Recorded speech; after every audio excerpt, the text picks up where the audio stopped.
Hello and welcome to Straight Talk. I'm Yusuf Aram. It was an announcement that rattled the region. Israel's move to recognize Somaliland, the breakaway territory in northern Somalia, set off a wave of backlash. Mogadishu called it a violation of its sovereignty. Arab capitals condemned it, and Türkiye, long involved in diplomacy there, publicly denounced the decision. So how will the region respond, and will this pull Ankara deeper into the dispute?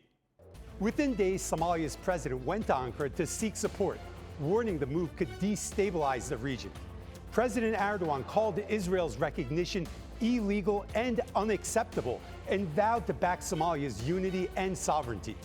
Somaliland has run its own affairs for more than 3 decades. It has a government, security forces, but almost no international recognition. For years, Ankara tried to mediate between Mogadishu and the region's leaders, urging dialogue instead of unilateral moves. Now Israel stepped in. Is this about Red Sea strategy to pressure Iran's allies in Yemen? And could this move push an already fragile and strategic corner of East Africa closer to crisis? For more, joining me now from Mogadishu is Abdi Hakim Ainte. He's an advisor to the Prime Minister of Somalia. Abdi Hakim, thanks for joining me. I mean, a lot of geopolitics at play right now in the Horn of Africa. There is a recognition of the breakaway entity to the north of your country by Israel. I mean, when we look at what's going on right now, what's Somalia's next move? I mean, how does Somalia view what's happening, and how could it move forward? Well, first of all, thank you so much for having me again on your program. I think the last week has been quite shocking in many ways. That a country that has been part and parcel of the stability in the Horn of Africa has come under attack by Israel. I mean, and unexpectedly so. And this has really sent shockwaves, and it really because it has touched the core fabric of the Somali society, which is always the integrity of its people and the integrity of its territory. So this has become under assault, and it has been called out. And as you can have seen in the government and so many international partners, this has been called out for what it is. It is an illegitimate, it's an illegal, and it's blatant aggression. Mhm. When you look at Somaliland, do you see them having any type of argument for being recognized? And was the Israeli recognition a shock? Because you said we are shocked. Was that a shock, or was this something that you guys thought might happen? Well, I mean, for Somaliland, they have been making and building the case for an independence from the rest of the Republic of Somalia over the last 3 decades and so. But also the rest of Somalia, we've also been making the case for as to why we need to stay together and why the Somaliland should be part and parcel of the Somali territory. And there has been an active negotiation dialogue among these two people. And that negotiation and dialogue has been really building for some time. And we have, where there are moments when both Somaliland and Somalia have really made significant progress. Some of those negotiations were mediated and brokered by brotherly countries such as Djibouti and Turkey. So we have been making the case as to why we should stay together, and also they have been also making the case as to why they feel they have to secede from the rest of the country. But again, Somalia, it's only one Somalia that exists within the constitution of Somalia, and that's the Federal Republic of Somalia, and that's the one that everyone should be respecting in its territory and its law. Well, it looks like the overwhelming majority of countries are respecting it. You said there's been years and years of dialogue between Somalia and the breakaway territory. Did Israeli recognition now sabotage that? I mean, can you see dialogue continuing, or does Somaliland now feel empowered to say, you know what, I'm going to move in a different direction, no more dialogue? Well, I think the opposite will happen. I think for whatever motive Israel has on this sort of in perpetu recognition on Somaliland, I think it will have the opposite consequence of it. The Somaliland people are proud of their identity. They are proud of their history. They're proud of who they are, and also they are proud to be a Somali people. Once and for all, I mean, they are proud of that history.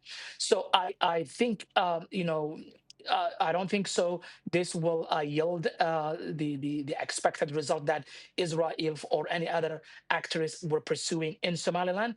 If it's anything, it will certainly destabilize the stability and the security that we have gained over the last 3 decades or so. And I tell you this, Yusuf, that Somaliland, they have, like I said, they have a proud history in their record. They have been stable during the civil war era when the rest of Somalia were going through a very tumultuous period. They have really built a very strong institutions. They had an elections within their own territory.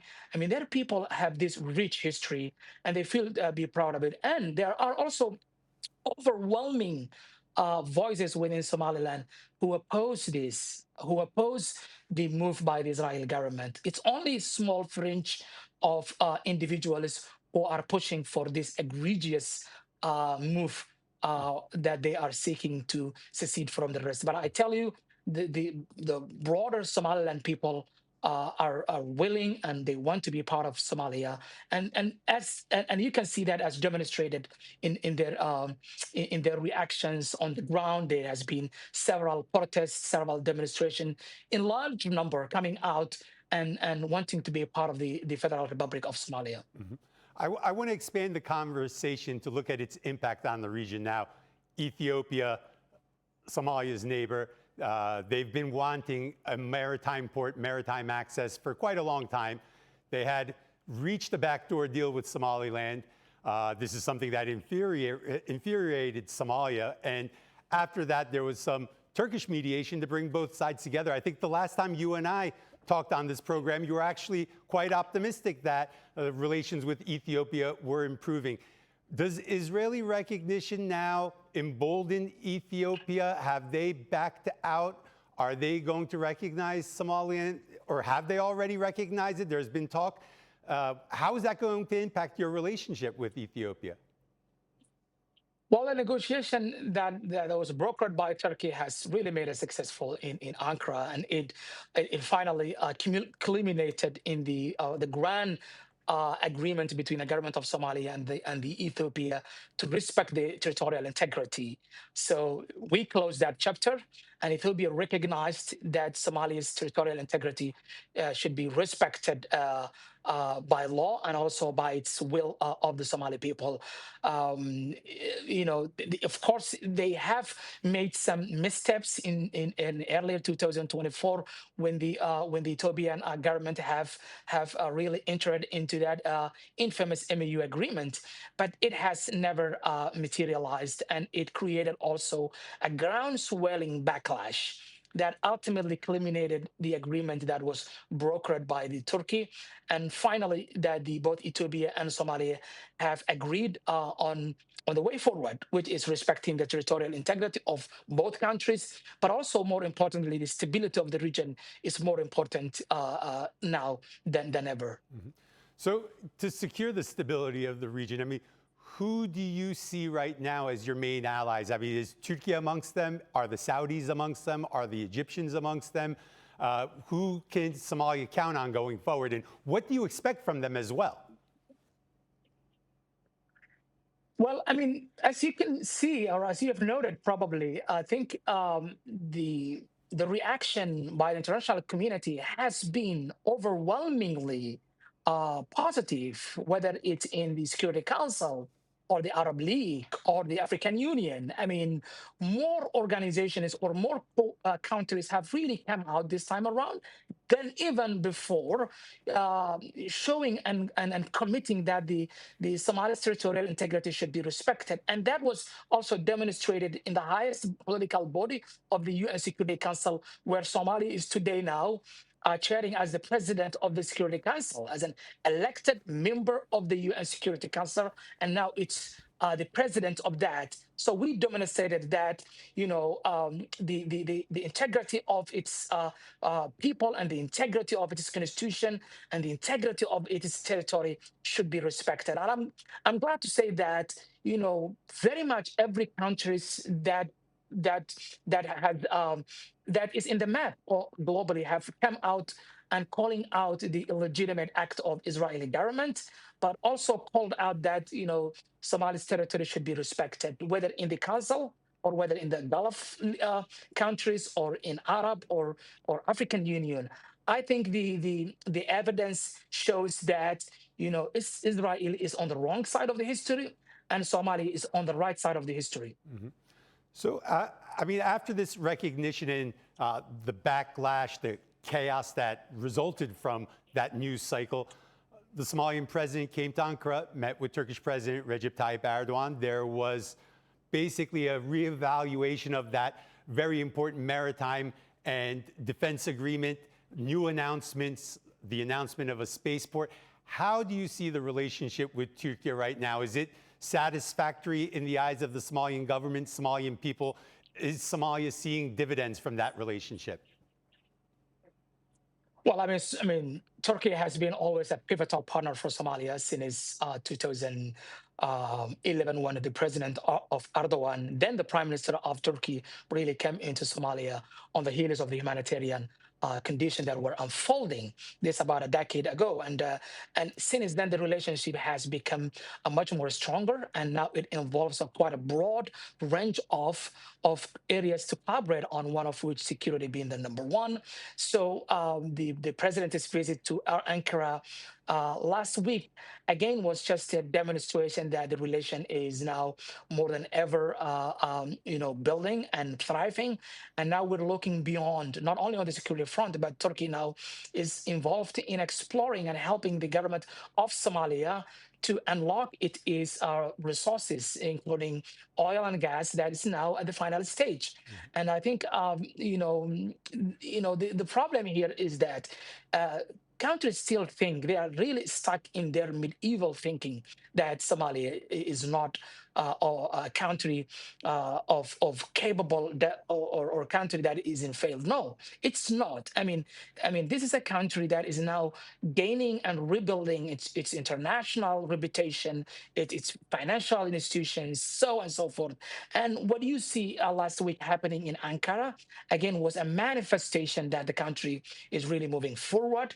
And for whatever motive or for whatever persuasion that is being put on Somalia, I think there's only one, common goal among the Somali people, that no country, irrespective of who they are, can divide the Somali people, because we have had an enough division, we've had enough turmoil, we've had enough chaos, and no one is willing now to go back to that dark chapter. And I think now we are embarking on a new journey, one that is built on how can we untap in our potential, how can we how can Somalia become an integral partner in Horn of Africa, how can Somalia offer stability, security, diversity. Those are the issues that we now are really debating on, whereas some other actors are now really looking Somalia into completely different lens. And I can tell you, Yusuf,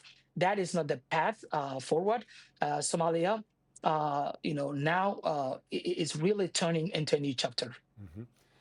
One last question. The United States has been relatively silent so far.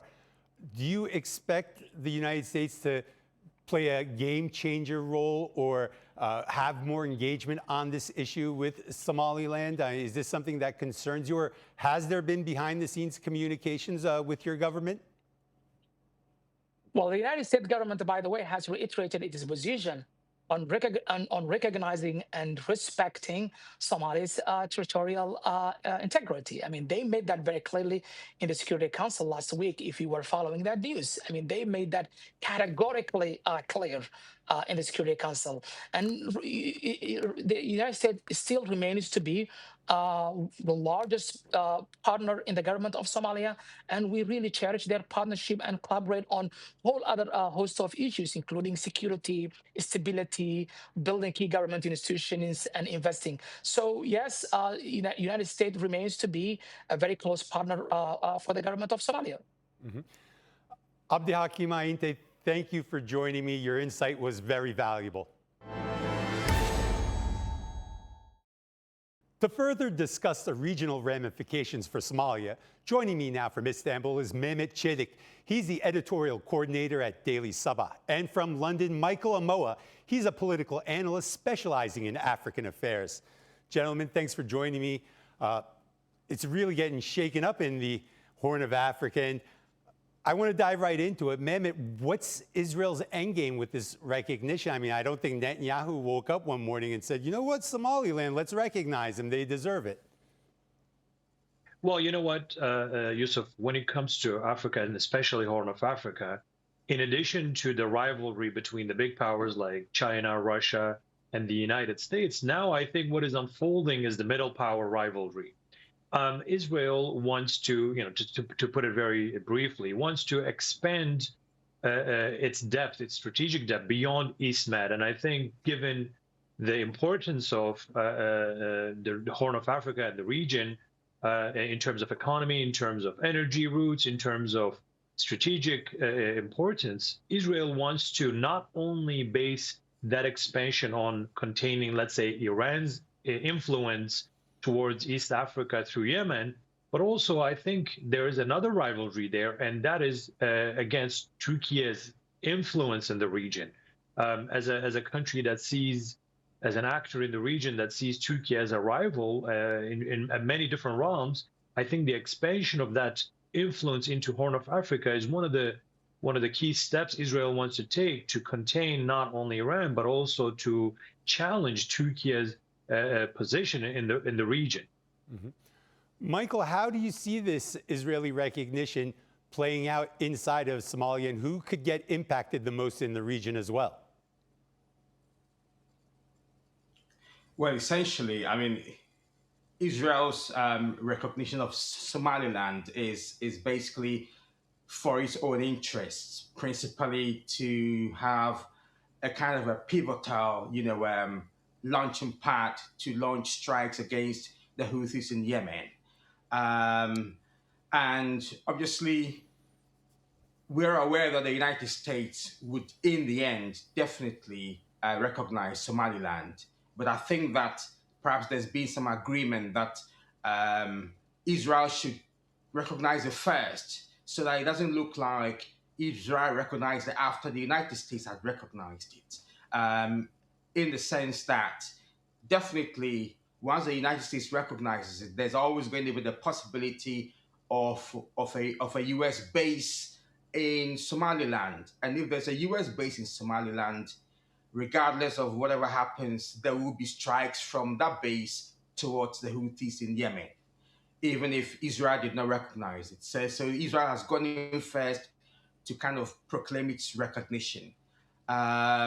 And that's the scenario which we have. I mean, the U.S. has always initially wanted to recognize Somaliland in the days of Jendai Fraser, when she was Assistant Secretary of State for African Affairs. That was on the cards. But I think at the time, the African Union was having discussions with Somaliland. So the U.S. decided to wait on the lead of the African Union. But that did not happen because the African Union did not go forward with that. And I think after that, the next U.S. administration, that's the Obama administration, then encountered the breaking up of South Sudan from Sudan, and of course the toppling of Gaddafi. And I think these two incidents somehow overshadowed any idea of Somaliland being recognized. So we're back here at the moment where we have a new Somaliland president who also became president around the same time as Donald Trump has become president, and the agenda is back on the table. Mm-hmm. When we discussed Somaliland on Strait Talk 2 years ago, exactly January 2024, I did mention that the US has it on the cards with the MAGA movement that Somaliland will be recognized by the Trump administration. That's a very interesting prediction back then, and we'll have to see if that happens. But I want to move forward. Mehmet, Turkey obviously very invested in Somalia. Now you have Israel with this recognition, very invested in Somaliland. And it looks like the Emiratis are also very important actors in the northern breakaway part of Somalia. Who will Turkey be moving together with to help Somalia and protect its unity and be a voice for it diplomatically?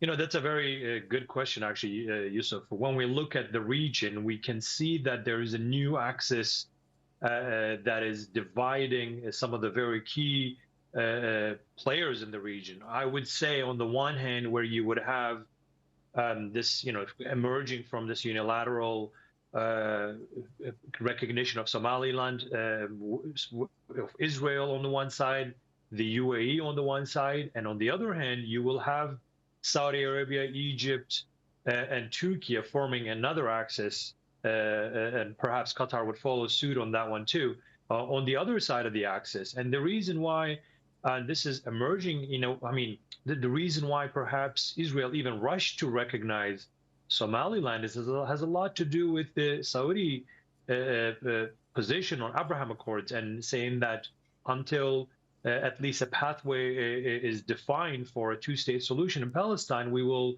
delay that. And I think in a way, Israel is, positioning itself to according to Saudi position on Palestine and Abraham Accords, and in a way, it's punishing Saudi Arabia while it is supporting the UAE and cooperating with the UAE in the region, including even the actions that are taking place in Yemen. I think should not be isolated from all these regional dynamics. And the reason why I'm giving you a broader picture is because the issue in Somaliland is not an internal matter anymore. It is one that is regional, that is being acted out through different players in the region competing against one another. So recognition of Somaliland, to say it very bluntly, does not have much to do with the reasoning Somaliland wants to separate from Somalia. It is, in another way, a way for Israel to put its foot on the region through that recognition. This is something that Ethiopia perhaps tried to do in past 2 years, but it was, at least they came to an agreement through Turkey's mediation. So there's these axis shifts, axes that are being established right now, are being defined through, unfortunately, that internal matter between Somaliland and the Somalian central government.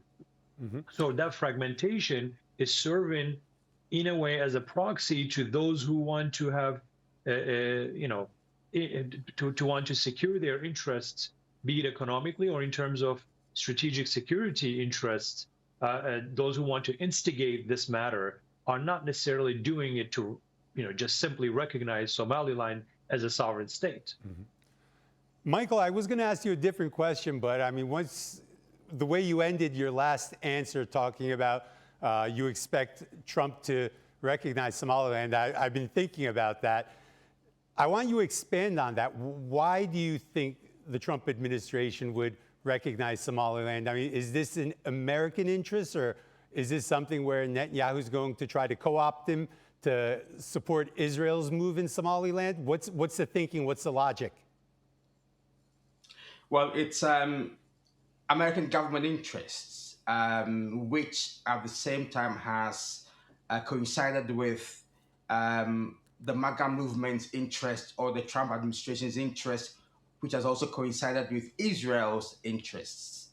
Now, what's more interesting actually is that this will be a great opportunity for the African Union to basically proactively going to take the lead on recognizing Somaliland as the continental body.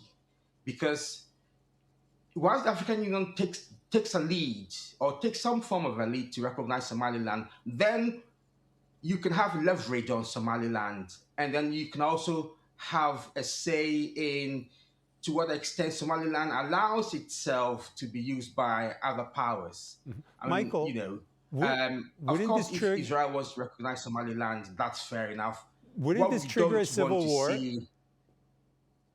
What we don't want to see is the resettlement of Palestinians in Somaliland, or actually for Somaliland's territory to be used as a launching pad to launch attacks towards the Houthis. Because once that happens, automatically the war begins, and you can guarantee that Israel is not only going to strike the Houthis, but they're also going to strike Al-Shabaab in Somalia. And then everything flares up, and who knows what happens next. So I think the African Union needs to really take proactive steps to take the lead to find a way of pacifying Somalia. Because at the moment, there's no way in the next 30, 40 years that you can think of Somaliland coming back to Somalia. That ain't going to happen. Okay. So the African Union needs to realistically take the lead on this. We're also aware that, obviously, the current chairperson of the African Union Commission is the former Foreign Minister of Djibouti. And of course, once Somaliland becomes recognized by the United States and other countries, the port of Berbera, I beg your pardon, will become more competitive than the port of Djibouti. So we're just hoping that, you know, the former Foreign Minister of Djibouti, who's now the current chairperson of the AU Commission, will not be too jealous, but will actually also proactively lead the African Union Commission to taking some form of lead in recognizing Somaliland in the whole strategic ball game that's taking place in the sub-region, because that's one way by which the African Union can have some leverage over Somaliland and also be able to make decisions on what can happen or what should not happen in that respect. Okay. Mehmet, I'm not even going to ask you a question because you listened to what Michael said. I saw raised eyebrows, and it looks like you have something that you want to add.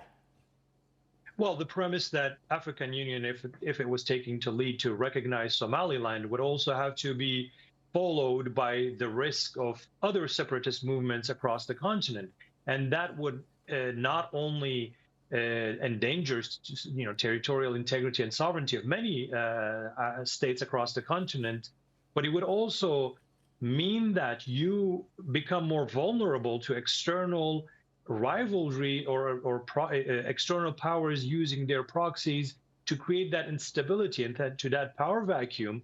And then it becomes, this matter of a regional problem that not only affects the average Joe on the street directly in the continent, but also it creates new, I would say, new maps for the region. And this is not something that I think should the states look forward to. And rather than, looking into more divisions, the position should be to strengthen the state's sovereignty, state's borders, state's authority, so that these states can act like an actor in the region to maximize their own interests rather than being kept busy with divisions amongst themselves and creating this power vacuum not only within their border but throughout the continent. So this is a very risky game, and I would say that those who, we're looking at this is why African Union, I would say, is still has not recognized Somaliland. This is why international community has not recognized that division, because one separatist movement's recognition creates a new, I would say, new platform for others to follow suit. And this is not something that, for nation states, this is not something that is very, I would say, feasible when you try to go through a transition period internationally when, the superpowers can one day invade a country, another day pick up a president from his home. At a time when things are not settled, I think protecting a state's authority, state sovereignty and territorial integrity is very crucial for the longevity of any state in the region. Interesting predictions by Michael, cautious warnings by Mehmet. Thanks for taking time out to have this conversation with me. And that's all for this edition of Straight Talk with me, Yusuf Aram. If you got any comments, please share them with us on X at Straight Talk TRT. Also, don't forget to subscribe to our YouTube channel where you can find more exclusive content. Until next time, take care and goodbye.